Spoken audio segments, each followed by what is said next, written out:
Hello दोस्तों, कैसे हैं आप सभी। दोस्तों, आज जो मूवी हम आपको बताने वाले हैं वो एक रियल स्टोरी पर बेस्ड है जिसका नाम है the height of the century है। दरअसल 13 जनवरी 2006 के दिन अर्जेंटीना के एक बहुत बड़े बैंक में चोरी हुई थी। ये चोरी खास इसलिए थी क्योंकि चोरी के दौरान रॉबर्स ने बैंक में मौजूद किसी भी इंसान को हार्म नहीं पहुंचाया था। यहाँ तक कि जो हथियार वो अपने साथ लेकर गए थे वो भी नकली थे। अब उन लोगों ने इतनी बड़ी चोरी को कैसे अंजाम दिया, ये तो हमें पूरी मूवी देखने के बाद ही पता चलेगा। तो चलिए बिना टाइम वेस्ट किए वीडियो को शुरू करते हैं। दोस्तों, मूवी की शुरुआत में हमें फ्रेड नाम के एक आदमी को दिखाया जाता है जो सिगरेट पी रहा है, साथ ही बारिश का मजा ले रहा है। अब वो अपनी सिगरेट को पानी में फेंक देता है। तभी वो देखता है कि बारिश के पानी की वजह से उसकी सिगरेट एक गटर में चली गई है। अब वो अपने सामने बैंक ऑफ रियो को देखता है जो कि उस गटर के बिल्कुल सामने होता है। इसके बाद उसके मन में बैंक में चोरी करने का एक प्लान बनता है, इसलिए वो उस गटर के पानी का पीछा करते हुए एक ब्रिज तक पहुंच जाता है जहां पर उस गटर का सारा पानी आता है। अब वो नीचे गटर के पाइप में जाता है। उसे लगता है कि जैसा वो सोच रहा है, अगर वो उसी प्लान के मुताबिक काम करेगा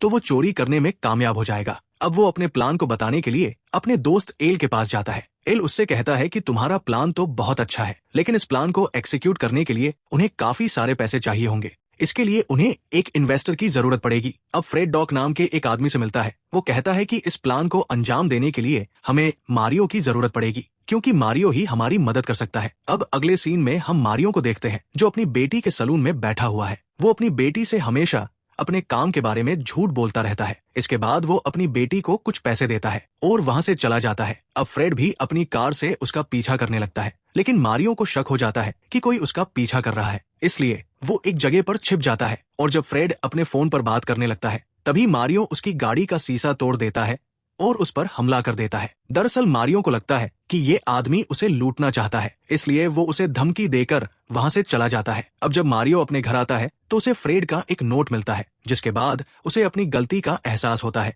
कि पिछली रात फ्रेड उससे मिलने आया था, लेकिन उसने उस पर ही हमला कर दिया। अब वो फ्रेड से मिलने के लिए एक कैफे में जाता है। अब फ्रेड मारियो को भी अपना प्लान बता देता है, लेकिन मारियो कहता है कि बैंक में रोबरी करना इतना भी आसान नहीं है। इसके बाद फ्रेड उसे बैंक के पास जो गटर है वहां लेकर आता है। वो एक रोलिंग पेपर को उस गटर में डालता है। इसके बाद वो मारियो को लेकर उस गटर में चला जाता है। वो उससे कहता है कि बैंक का वोल्ट हमारे ठीक ऊपर है। इसके बाद मारियो उससे कहने लगता है कि अगर उस दिन बारिश शुरू हो गई तो हम बुरी तरह से फंस सकते हैं।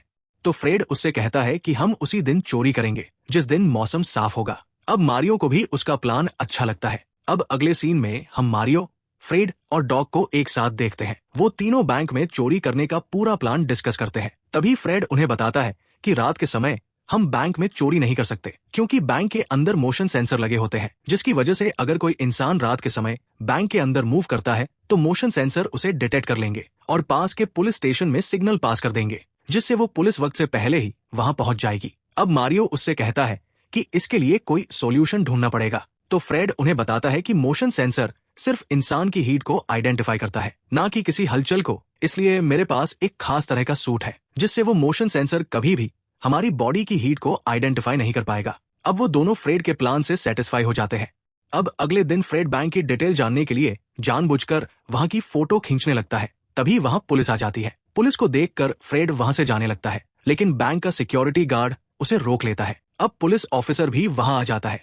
वो दोनों फ्रेड को लेकर बैंक के बेसमेंट में चले जाते हैं। तभी फ्रेड वोल्ट रूम को भी देख लेता है। अब वो दोनों फ्रेड को चेक करने लगते हैं। उसके पास जो भी सामान होता है वो उसे अच्छे से देखते हैं, लेकिन उन्हें फ्रेड के पास से कुछ नहीं मिलता क्योंकि फ्रेड ने पहले ही कैमरे की चिप निकाल ली थी। अब वो फ्रेड को छोड़ देते हैं। अब अगले सीन में फ्रेड अपने तीनों साथियों को बैंक के अंदर की सभी फोटोज को दिखाता है, साथ ही बैंक का नक्शा बताता है कि कैसे बैंक के अंदर चोरी की जाएगी। अब फ्रेड उन्हें बताता है कि जो पैसा वोल्ट के अंदर रखा जाता है उन सभी पैसों का इंश्योरेंस किया गया है, यानी कि नुकसान सिर्फ इंश्योरेंस कंपनी को होगा। लेकिन अभी भी इनके सामने सबसे बड़ी चुनौती यह है कि बैंक के अंदर जाने के बाद उन लॉकर्स को कैसे खोला जाएगा, क्योंकि बैंक के अंदर लगभग 400 लॉकर्स हैं और इतने सारे लॉकर्स को खोलने के लिए कम से 6 से 7 घंटे लग जाएंगे और इतने लंबे समय तक बैंक के अंदर रहना खतरे से खाली नहीं होगा। अब मारियो अपने दोस्त अल्बर्टो को भी इस प्लान में शामिल कर लेता है। मारियो उन लोगों से कहता है कि लॉकर्स की जानकारी लेने के लिए वो इस बैंक की दूसरी ब्रांच में अपना लॉकर खुलवाएगा ताकि उनका काम और आसान हो सके। अब अगले दिन वो बैंक की ब्रांच में जाता है। वहां जाकर वो अपना लॉकर खुलवाता है और वो बैंक के लॉकर्स के मैकेनिज्म को बड़े ध्यान से देखता है ताकि उन्हें लॉकर की छोटी से छोटी जानकारी मिल सके। वहीं दूसरी तरफ फ्रेड बाकी साथियों के साथ एक वैन में बैठा होता है। दरअसल ये वैन भी उन लोगों ने चोरी की हुई है ताकि वो लोग चोरी का सारा सामान इसमें लेकर जा सके। अब वो लोग अल्बर्टो के घर के सामने खड़े होते हैं। तभी पुलिस वहां आ जाती है। ऑफिसर उन लोगों से इंक्वायरी करने लगता है कि वो लोग यहाँ क्यों खड़े हैं। तभी अल्बर्टो अपनी वाइफ के साथ वहां आ जाता है। वो पुलिस ऑफिसर से कहता है कि ये लोग उनके गेस्ट हैं जो हमसे मिलने के लिए आए हैं। अब पुलिस ऑफिसर वहां से चला जाता है। अब रात के समय वो सभी गटर के अंदर सुरंग बनाने लगते हैं। अब वो कई दिनों तक रात के समय सुरंग बनाने का काम करते रहते हैं, पर एक रात उनकी ड्रिल मशीन टूट जाती है। फिर मारियो उन लोगों से कहने लगता है कि वो इस काम में पहले ही काफी पैसे खर्च कर चुका है, वो अब और पैसे खर्च नहीं कर सकता। मारियो की बात सुनकर वो सभी परेशान हो जाते हैं क्योंकि अभी उनका काफी सारा काम पेंडिंग पड़ा हुआ था। अगर ऐसे ही चलता रहा तो उनकी सारी मेहनत वेस्ट हो जाएगी। अब अगले दिन फ्रेड एक नया प्लान बनाता है। वो अपने सभी साथियों के पास जाता है और उन्हें बताता है कि रात के समय चोरी करना हमारे लिए काफी महंगा पड़ रहा है, इसलिए अब बैंक में रोबरी रात के समय नहीं बल्कि दिन में होगी, वो भी सबके सामने। यानी कि हम सबके सामने बैंक में चोरी करेंगे। अब जाहिर सी बात है कि अगर किसी बैंक में चोरी हो रही है तो उस दौरान पुलिस भी वहां पर आ जाएगी और जब तक हम लॉकर्स को खोलकर उनका सारा पैसा नहीं निकाल लेते तब तक हम पुलिस और बाकी लोगों का ध्यान भटका कर रखेंगे। फ्रेड आगे कहता है कि अब जब पुलिस बाहर खड़ी होगी तो उन्हें लगेगा कि हम या तो छत के रास्ते से बाहर जाएंगे या फिर सामने के रास्ते से बाहर आएंगे, क्योंकि किसी को भी सुरंग के बारे में कुछ नहीं पता होगा। और जब सभी लॉकर का सामान हम कलेक्ट कर लेंगे तो हम सब के सब सुरंग के रास्ते से निकल जाएंगे। इससे हमारा जो फालतू का खर्चा होने वाला है वो होने से बच जाएगा, साथ ही हमें लॉकर खोलने का पूरा समय भी मिल पाएगा। अब फ्रेड का प्लान सभी को बहुत अच्छा लगता है क्योंकि दिन में ना तो मोशन सेंसर का खतरा होगा, क्योंकि कोई भी बैंक दिन में मोशन सेंसर को एक्टिवेट नहीं करते। अब वो लोग चोरी करने के लिए तैयार हो जाते हैं। वो सभी अपनी फिंगर्स पर ग्लू लगाते हैं ताकि उनके फिंगरप्रिंट ना मिल सके। अब वो लोग बैंक में रोबरी करने के लिए निकल जाते हैं। वही अल्बर्टो सुरंग का काम पूरा करने के लिए जाता है। अब वो लोग बैंक के अंदर जाकर वहां मौजूद सभी लोगों को होस्टेस बना लेते हैं। वहीं सीसीटीवी कैमरे में एक सिक्योरिटी गार्ड उन्हें देख लेता है। उसे पता चल जाता है कि बैंक में रोबरी हो रही है, इसीलिए वो जल्दी से पुलिस को कॉल कर देता है। अब कुछ टाइम बाद पुलिस भी बैंक के बाहर आ जाती है और धीरे धीरे ये न्यूज सब जगह फैल जाती है कि बैंक ऑफ रियो में रोबरी हो रही है, इसलिए मीडिया वाले भी वहां आ जाते हैं। अब फ्रेड को पता चल जाता है कि पुलिस वहां आ चुकी है, लेकिन पुलिस को यहाँ किसने बुलाया वो उसे नहीं पता होता, इसलिए वो एक लेडी को गन पॉइंट पर रखता है। फ्रेड कहता है कि जिसने भी पुलिस को बुलाया है वो अपने आप सामने आ जाए, वरना मैं इस लेडी को मार दूंगा। तभी वो सिक्योरिटी गार्ड सामने आ जाता है। इसके बाद मारियो उसकी गन और उसका फोन उससे ले लेता है और उसे बाहर भेज देता है, क्योंकि मारियो को लगता है कि ये सिक्योरिटी गार्ड उनके लिए खतरा बन सकता है। अब फ्रेड एक रूम में जाता है। वो उस रूम में रखी अलमारी को साइड करता है। तभी अल्बर्टो भी सुरंग का रास्ता पूरी तरह से खोल देता है। इसके बाद फ्रेड अल्बर्टो को अंदर खींच लेता है। इसके बाद एल और अल्बर्टो मिलकर लॉकर्स को खोलने का काम शुरू कर देते हैं। वही पुलिस और सिक्योरिटी फोर्स भी बैंक को चारों तरफ से घेर लेती है। मारियो को पता चल जाता है कि सिक्योरिटी फोर्स बैंक के अंदर घुसने की कोशिश कर रही है। तभी पुलिस ऑफिसर जो इस पूरे केस को हैंडल कर रहा है वो उस सिक्योरिटी गार्ड के फोन पर कॉल करता है जो फिलहाल मारियो के पास था। वो ऑफिसर मारियो से कहता है कि तुम लोग ये गलत कर रहे हो। तो इस पर मारियो उससे कहता है कि गलत तो हम अब करना शुरू करेंगे। अगर वक्त से पहले तुमने अपने ऑफिसर को बैंक के अंदर आने से नहीं रोका तो मैं एक एक करके सभी लोगों को मारना शुरू कर दूंगा। अब पुलिस ऑफिसर को उसकी बात माननी पड़ती है, इसलिए वो अपने ऑफिसर को वापस बुला लेता है। अब मारियो उनका समय बर्बाद करने के लिए ऑफिसर से कहता है कि मुझे मिनिस्टर से बात करनी है। इस पर पुलिस ऑफिसर मारियो से कहता है कि मिनिस्टर से बात करवाना इतना भी आसान नहीं होता। वो आगे कहता है कि मुझे इसके लिए 1 घंटे का वक्त चाहिए। अब मारियो कहता है कि ठीक है, 1 घंटे के अंदर अंदर मिनिस्टर से मेरी बात करवा देना। अब उस ऑफिसर को समझ नहीं आता है कि ये लोग मिनिस्टर से बात क्यों करना चाहते हैं। ऑफिसर को लगता है कि जो लोग बैंक के अंदर है वो कोई माफिया हो सकते हैं जिनका मकसद बैंक में चोरी करना नहीं है बल्कि मिनिस्टर से बात करना है और मिनिस्टर के जरिए ये लोग कोई बड़ा काम करना चाहते हैं। अब पुलिस ऑफिसर अपनी टीम को दोनों गेट्स पर तैनात कर देता है क्योंकि बैंक में आने जाने के सिर्फ 2 ही रास्ते थे। अब ऑफिसर अपनी तरफ से पूरी तैयारी कर देता है कि वो लोग किसी भी तरफ से बचकर ना जा सके। वही एक आदमी मारियो के पास आता है। वो उससे कहता है कि उसे वॉशरूम जाना है। तभी पुलिस ऑफिसर एक बार फिर से मारियो को कॉल करता है। वो मारियो से कहता है कि देखो, तुमने कोई भी बड़ा नुकसान नहीं किया, इसलिए तुम अपने आप को हमारे हवाले कर दो। मैं वादा करता हूँ कि तुम्हें कोई बड़ी सजा नहीं मिलेगी और इसके लिए मैं खुद तुम्हारे लिए एक वकील करके दूंगा।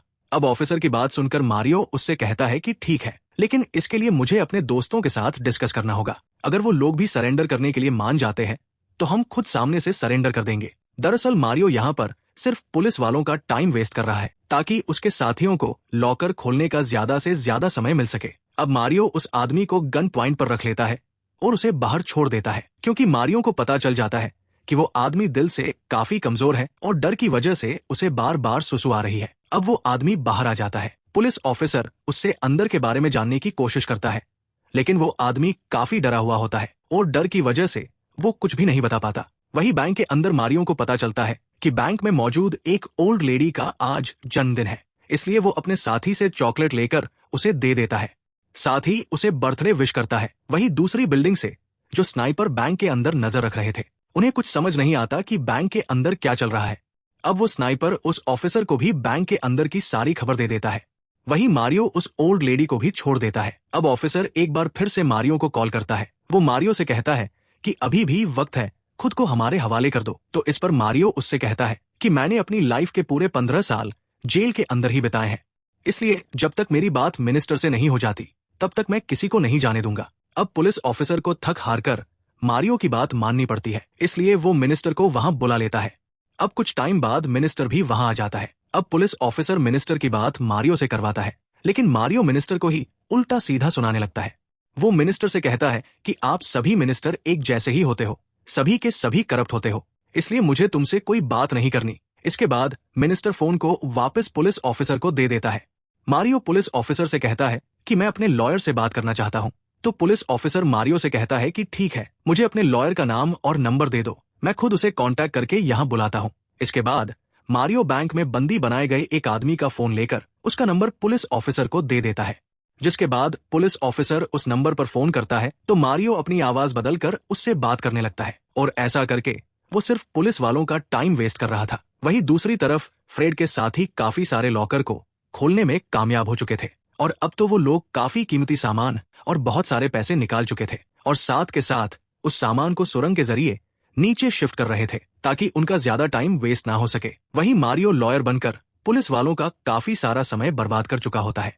इसके बाद वो उस फोन को स्विच ऑफ कर देता है ताकि पुलिस वाले और ज्यादा परेशान हो सके। वहीं पुलिस ऑफिसर को भी समझ आ जाता है कि इन लोगों का मकसद कुछ और ही है, इसी वजह से ये लोग इतने आराम से बैंक के अंदर रुके हुए हैं, और शायद इन लोगों ने बैंक से निकलने का कोई दूसरा रास्ता ढूंढ लिया है। अब वो ऑफिसर काफी परेशान हो जाता है, उसे समझ नहीं आता को वो इस सिचुएशन को कैसे हैंडल करे। तभी उसकी नजर गटर के ढक्कन पर जाती है, और उसे देखकर वो समझ जाता है कि वो लोग नीचे के रास्ते से बैंक से बाहर जाना चाहते हैं। वहीं मारियो बैंक के अंदर जितने भी होस्टेजेस होते हैं उन सबको ऊपर जाने के लिए कहता है। अब सभी लोग ऊपर आ जाते हैं। वहीं फ्रेड अपने साथियों के साथ बैंक का सारा सामान लूटने में कामयाब हो जाता है। वो लोग सारा सामान अपनी नाव में रख लेते हैं। इसके बाद मारियो भी डॉग के साथ मिलकर अपने हथियारों को वहीं रख देता है, और वो दोनों भी सुरंग के रास्ते से नाव तक आ जाते हैं।